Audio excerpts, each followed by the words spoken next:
Este año, Paca Paca se escapa de la tele y sale a buscarte.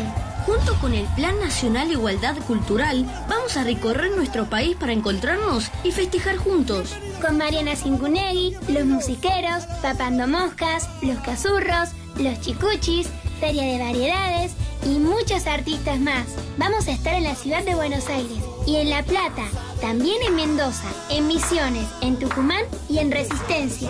¿Y si no puedo ir? Todos los espectáculos los vas a poder ver en vivo en el Teatro Alto Sorno Zapla en la ciudad de Palpalá, Jujuy. ¿Y si no puedo ir? También los vas a poder ver en el Espacio Inca kilómetro 2290 de Comandante Luis Piedrabuena en la provincia de Santa Cruz. ¿Y si no puedo ir?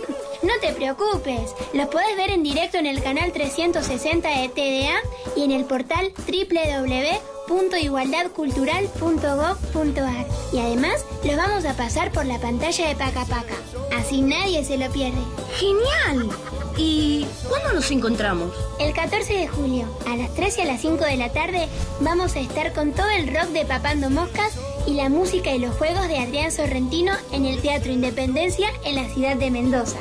Paca Paca, el Plan Nacional de Igualdad Cultural y vos en todos los rincones del país. ¡Te esperamos!